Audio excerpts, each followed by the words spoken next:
Olá, amados, sejam muito bem-vindos ao podcast Ative Seu DNA e Valnice Milhões. Aqui nós fornecemos estratégias e ferramentas para você enriquecer seu espírito, sua alma, seu corpo. Nós estamos aí na nossa série Esgotamento Emocional.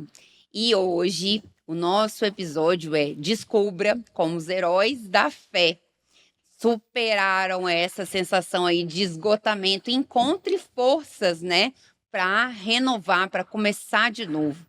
Então, a gente vai começar com a história realmente que a gente tem falado aí ao longo desses episódios, mas vamos reunir os vários ângulos aí que a gente tem falado em todos os episódios. Vamos começar com a história aí de Elias, que realmente chegou, né, ao estado de esgotamento logo depois de uma experiência de vitória e de morte, todos os profetas aí de Baal. Chegou ali, foi ameaçado de morte por Jezabel, foi para a árvore, debaixo da árvore, eu quero morrer.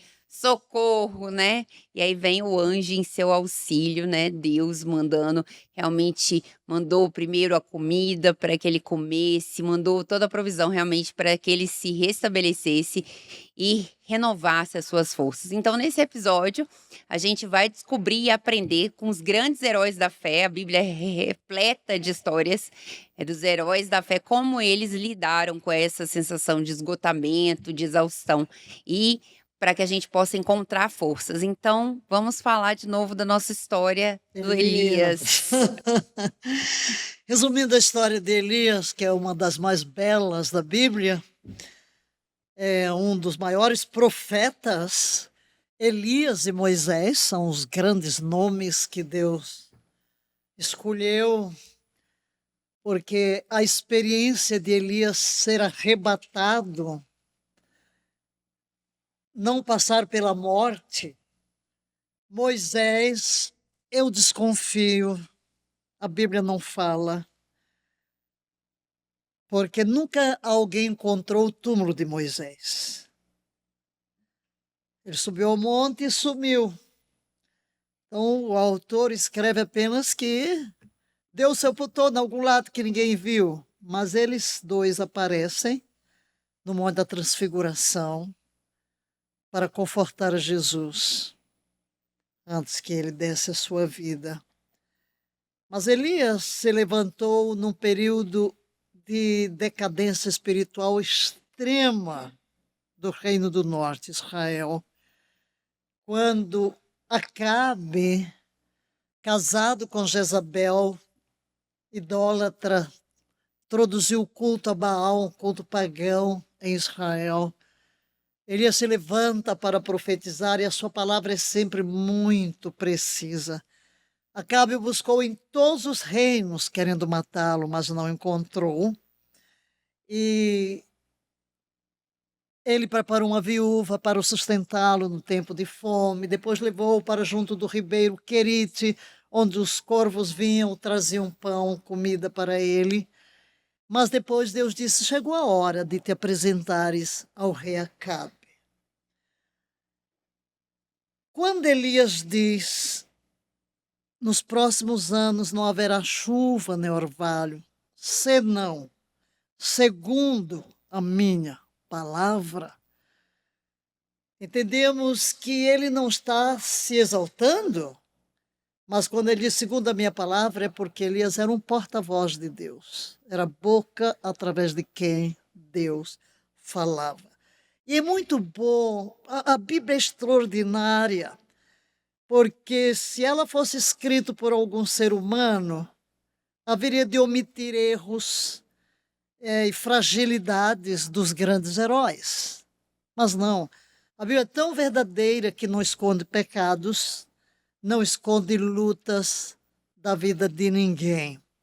Eu acho interessante, por exemplo, quando lemos a história dos reis, começando nos livros de Samuel, Saul, Davi, Salomão, e depois quando lemos as crônicas, o livro das crônicas, os dois livros.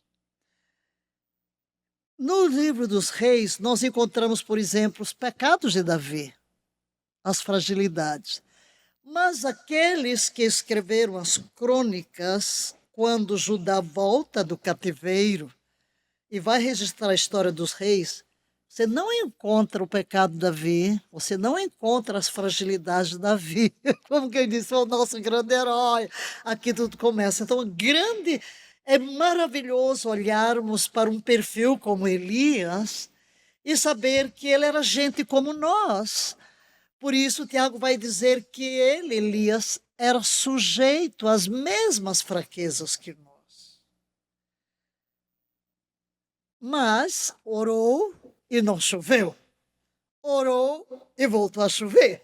Na segunda sua palavra ele fala, e quando Deus diz, apresenta-te a Acabe, porque eu mandarei chuva, é Deus quem determina, ele vai e ele se encontra com alguém que disse, vem cá, quando ele pega o servo, vai dizer a Acabe, ele diz, por favor, meu senhor, não te contaram que eu escondi profetas, Elias, porque se eu for falar com Acabe e Deus te carrega sei lá para onde, né?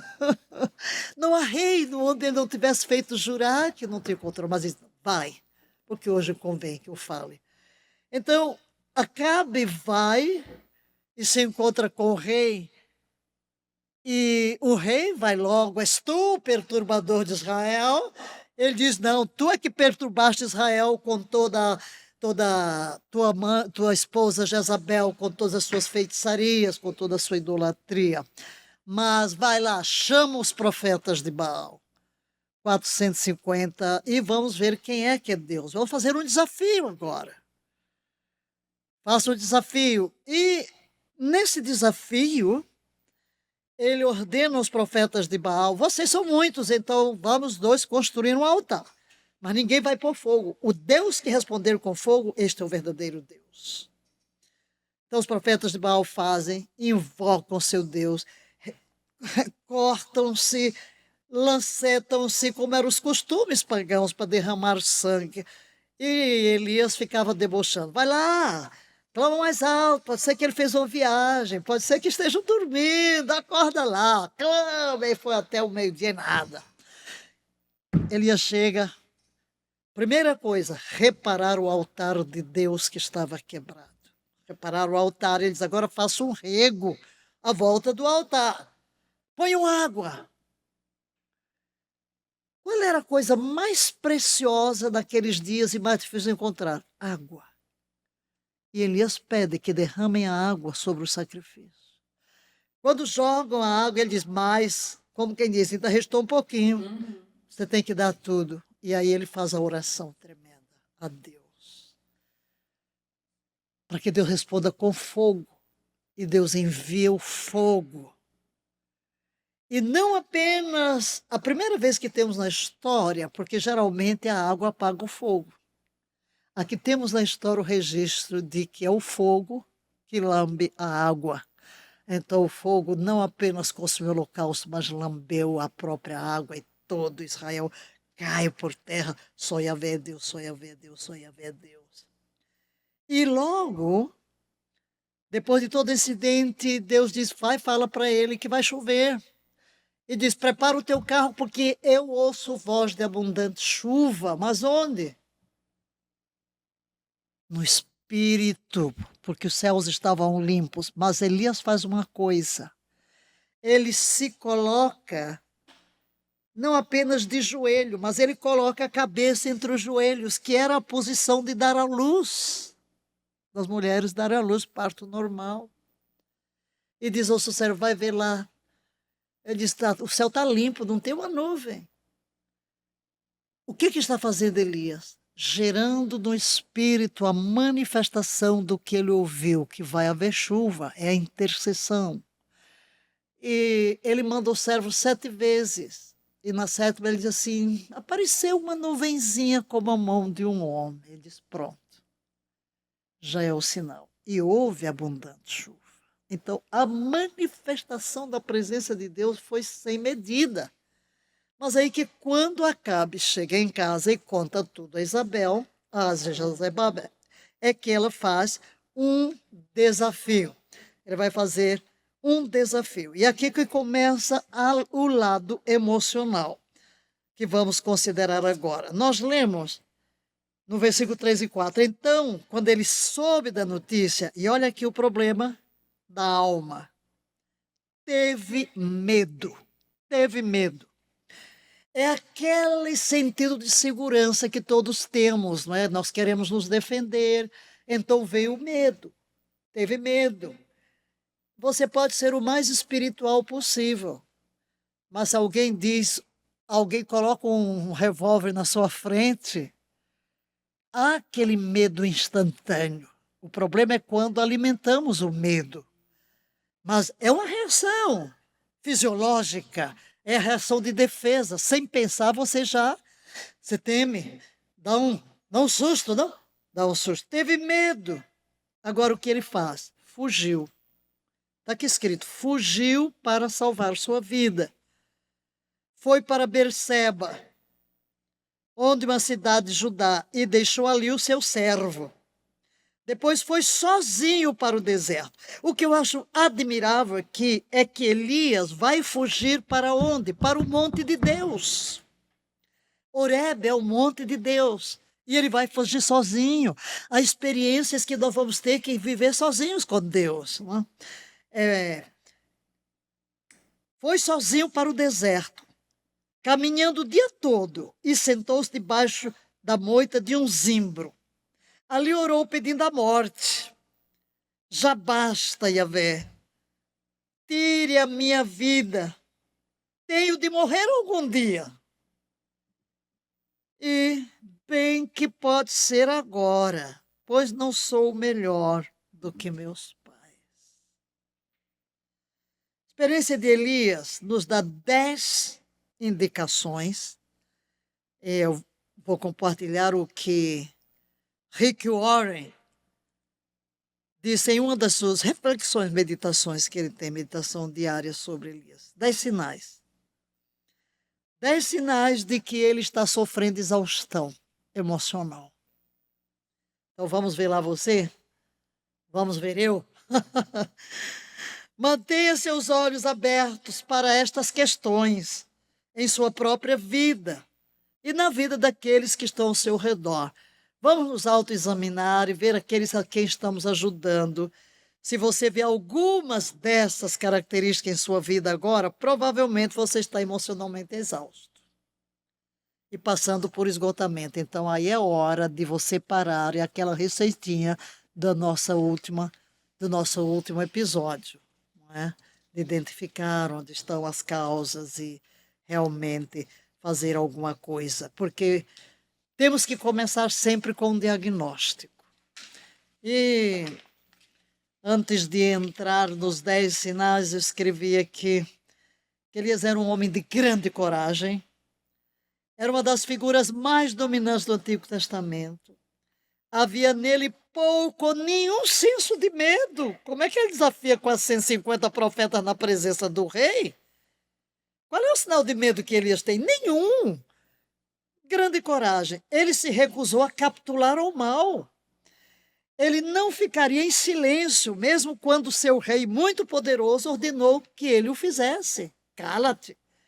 Ele estava tão entusiasmado com o seu trabalho para o Senhor que nada, nem ninguém poderia apagar esta chama. Você se lembrará da história que acabamos de contar, dramática, de 1 Reis 18, onde Elias chamou os sacerdotes pagãos e os desafiou. Aquela era uma grande vitória para Deus. As forças do mal foram colocadas em fuga nessa experiência. E Elias estava exuberante. Uau! Deus se revelou a Israel. Chegou a hora do grande avivamento. Então Jezabel, a rainha perversa da terra, recebeu a notícia sobre o que havia acontecido. Ficou furiosa. Ela enviou mensagem a Elias. E a mensagem dizia assim: amanhã, a esta hora, você estará morto como um prego de porta. Esta foi provavelmente a gota d'água que quebrou a espinha dorsal do espírito corajoso de Elias. Ele havia trabalhado tanto, tão arduamente. Ele havia derramado tanto de si mesmo na causa do Senhor. Ele acreditava que a vitória tinha sido alcançada. É o que eu vejo nas entrelinhas, entre o Monte Carmelo e o Zimbro. O que é que está acontecendo neste mundo da alma de um homem tão corajoso? A expectativa da vitória e a decepção de que ela na realidade não ocorreu. Aí o cansaço. Agora, de repente, tem um novo obstáculo diante dele. Sentença de morte. E fez com que ele deslizasse por essa ladeira escorregadia da depressão. Ele se esgotou. Então, os sintomas clássicos que nós analisamos aí, que se estuda dentro da própria ciência, nós vamos ver aqui. Primeiro, o medo. O medo. A gente vê isso quando foi aquele grande milagre de Jesus chamar Pedro para caminhar sobre as águas. Olhar para as circunstâncias, ter medo. Quando o medo vem? Quando você muda o foco. Você começa a se concentrar no problema. Segundo, você se pega fugindo das coisas. Você foge. Elias estava fugindo. Terceiro, você desiste de relacionamentos. Você se isola. Ele deixa o servo e segue sozinho. Ele tinha um servo, Eliseu, que por sinal seria o seu sucessor. Mas ele desiste dos relacionamentos. É o que fazemos quando estamos esgotados. Quarto, você toma decisões tolas, impulsivamente. Ele tomou a decisão tola. Corre para o deserto e fica debaixo dos zambujeiros. Quinto, você se esforça além dos seus limites físicos. Diz a Bíblia que ele correu, veja só, Acabe estava em carros e ele corre e consegue ir à frente dele. Que esforço físico não fez o profeta para ultrapassar o carro, que já tinha partido há um certo tempo, mas ele vai correndo atrás. Então, você ultrapassa seus limites físicos. É sinal de esgotamento. Você se esforça além dos limites. Sexto, seu trabalho parece inútil.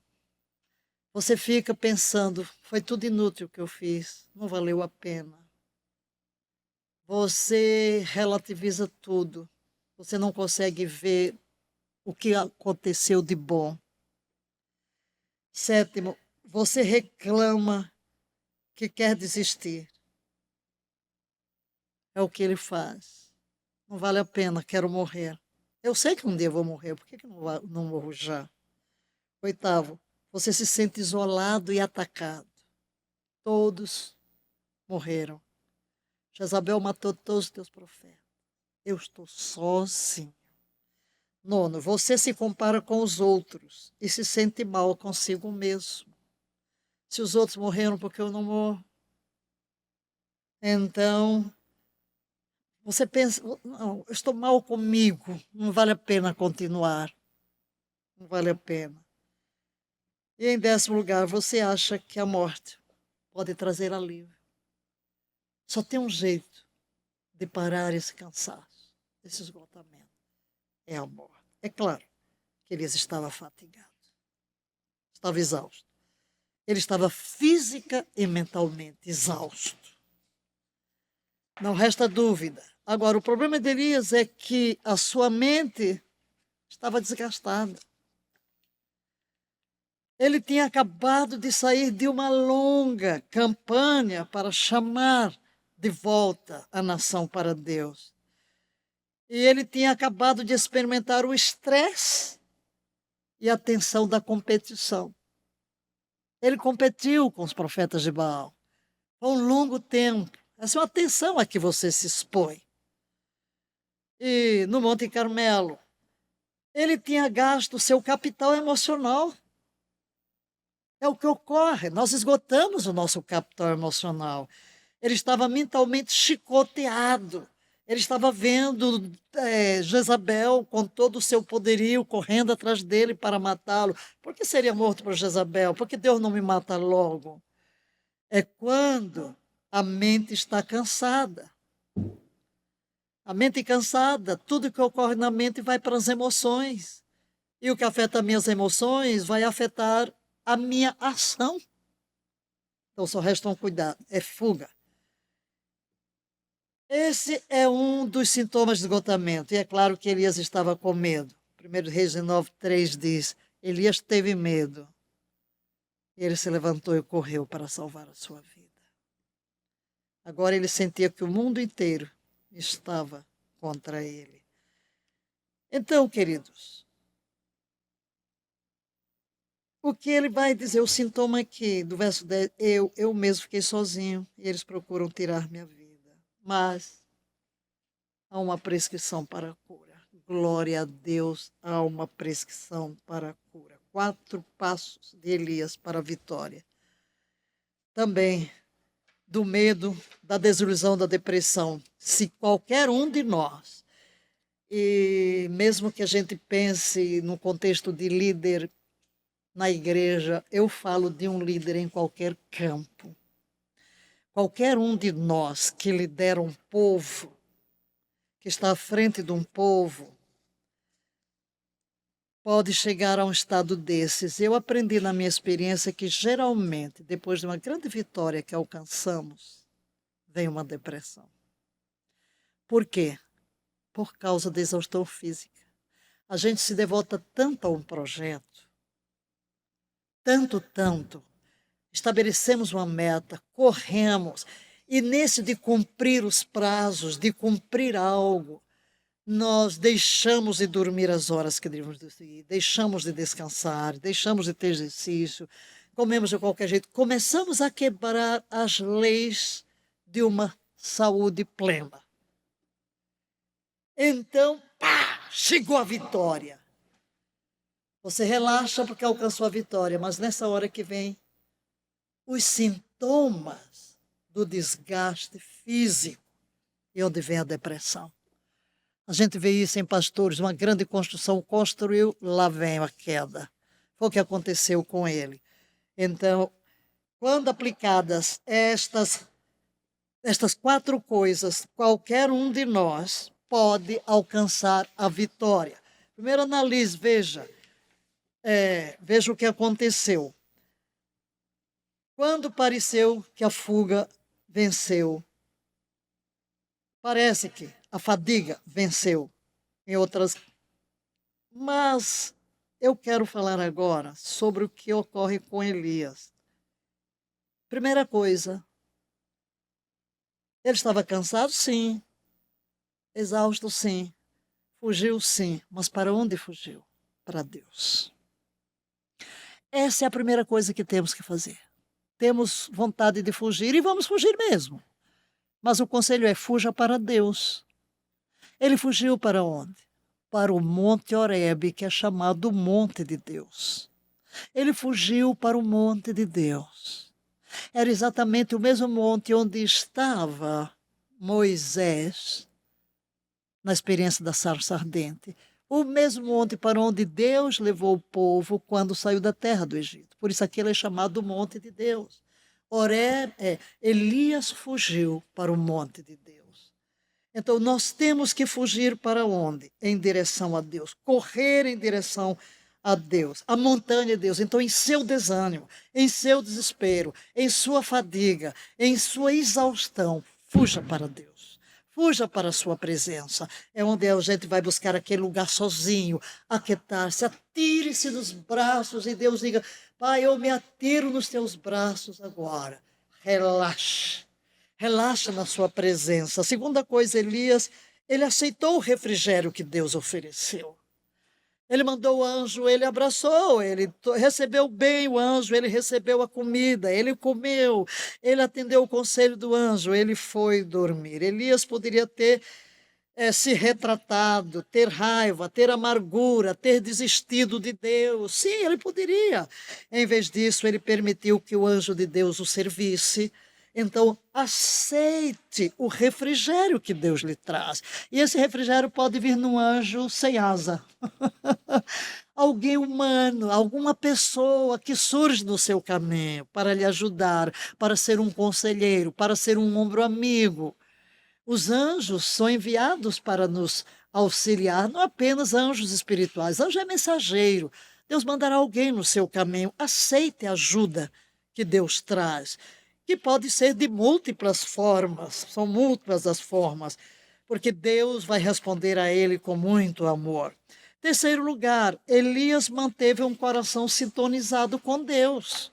Porque se ele foge para o monte de Deus, mesmo que a sua alma esteja em frangalhos, ele está, na realidade, mantendo o seu coração sintonizado com Deus. Por isso ele ouviu a voz de Deus. Por isso ele pôde perceber que Deus não estava no vento, que Deus não estava no terremoto. Ele percebeu. Então ele está sintonizado. Fique sintonizado com Deus. E, em quarto lugar, Elias foi honesto com Deus. Seja honesto. Abra o seu coração. Deus o compreende. Deus trará resposta para você. E uma citação familiar resume a experiência de Elias. O sucesso nunca é final e o fracasso nunca é fatal. É a coragem de continuar que conta. E foi o que Deus trouxe para Elias. Coragem, continue. Então guarde, o sucesso nunca é final e o fracasso nunca é fatal. Então, tanto Elias como grandes heróis puderam experimentar a mesma coisa. No entanto, você pode chegar a este momento de sintonia com Deus e de receber a força. Porque os que confiam no Senhor são como o monte de Sião, que não se abalam, nem permanece para sempre. E ele faz forte o cansado e multiplica as forças ao que não tem nenhum vigor. Então, maravilhoso, porque a gente pôde aprender aí com os heróis da fé como a gente pode vencer esse esgotamento emocional, né? Essa fadiga. Nunca subestime realmente esse poder da fadiga. A gente tem falado várias vezes sobre isso, né? Não considere, né? Esse cansaço crônico não é normal, né? É normal a gente estar sentindo um cansaço. Trabalhei muito durante o dia todo, estou muito cansado hoje, mas esse cansaço crônico não é normal. Ele tem uma causa, a gente viu que pode ser físico, emocional, espiritual. Se é físico, né, identificar se tem alguma deficiência de vitaminas, se tem alguma deficiência de hormônio, se tem alguma doença, alguma coisa na sua saúde que possa estar contribuindo para isso, e você mesmo, né? A sua alimentação que está contribuindo para isso, a sua falta de sono, a sua falta de exercício, a sua falta de disciplina. Então, identificar quais são os pontos. E Elias nos mostra aí como que a gente consegue utilizar a fé também para superar essa sensação de esgotamento. E ele é um grande exemplo, né? E foi um grande exemplo de como reverter essa situação toda de esgotamento. E a gente viu, né, como Deus agiu com ele. Então, a sugestão é que você realmente inclua momentos de descanso na sua rotina diária, né? Momentos de pausa na sua rotina diária. Que tenha realmente uma alimentação rica, né, em frutas, verduras. Agora mesmo no Ative Seu DNA, a gente começou o jejum de Daniel. Então, que tenha uma alimentação rica em fruta e verdura, pobre industrializado, né? Pode ser gostosinho, mas é veneno. Então, não evitar realmente. Faça a sua atividade física, entre em contato com a natureza, com as pessoas, veja a luz, né? Faça a sua oração diária, alimente seu espírito todo dia. A gente fala que tem que tomar banho todo dia, precisa alimentar seu espírito também todo dia, sua mente, né? Faça a sua meditação na palavra. Ore todos os dias para que você realmente esteja conectado.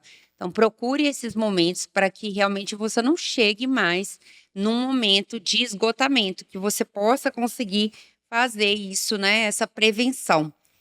Claro, e como exemplo dos textos que estamos deixando para você, os 30, nesta semana, por exemplo, Você pode até anotar, Isaías 40:31. Mas aqueles que esperam no Senhor renovam as suas forças, voam alto como águias, correm, não se fatigam, caminham e não se cansam. Gálatas 6:9. E não nos desfaleçamos de fazer o bem, pois se não desistirmos, colheremos em tempo certo. Só para dar um exemplo do que você tem, você vai ter um comentáriozinho aí no PDF, não é? Lá no e-bookzinho que vai ser Salmo 42:11. Por que estás assim tão triste? Olha, fala para a alma, fala alto. Ele falou alto. Por que estás tão triste assim, ó minha alma? Por que martirizas o meu ser? Põe a tua esperança em Deus, porquanto ainda o louvarei por tua presença salvadora, ó meu Deus. O outro texto vai ser Tiago 1:2-4. Meus amados irmãos, considerai motivo de júbilo o fato de passares por diversas provações. Que tal? Porquanto sabeis que a prova da vossa fé produz ainda mais perseverança. E a perseverança deve ter plena ação, a fim de que sejais aperfeiçoados e completos, sem que vos falte coisa alguma. Salmo 46:1, que vimos lá no outro, Deus é o nosso refúgio, é o meu refúgio. Aí você personaliza, tu és o meu refúgio, tu és a minha fortaleza, tu és o meu auxílio sempre presente na adversidade. E Romanos 5:3-4. E esse vai ser o outro versículo. Serão 6 versículozinhos por semana, para você meditar, para você refletir, para você orar. Mas não somente isto, como também nos gloriamos nas tribulações, porque aprendemos que a tribulação produz perseverança. A perseverança produz um caráter aprovado, e o caráter aprovado produz confiança. Aí você tem um processo que pode ser difícil, não é? Mas refina a nossa fé, aprofunda nossa confiança em Deus, porque cada vitória que alcançamos nos torna mais fortes, mais resilientes e com mais estrutura emocional para enfrentar as tempestades da vida. Verdade.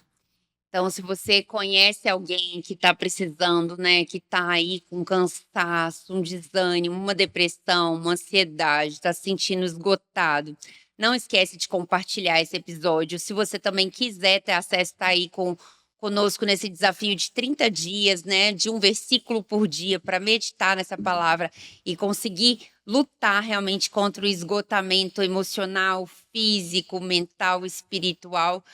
Escreva aqui, né, eu quero, nos comentários, ou então mande um direct para a gente, escreva eu quero, que nossa equipe entrará em contato e enviará esse e-book para você. E até o próximo episódio da série do esgotamento. Se você quer ter uma experiência singular, acesse lá valnicemilhomes.com.br/Israel e ascenda a Jerusalém conosco numa viagem de aprendizado, numa experiência imperdível.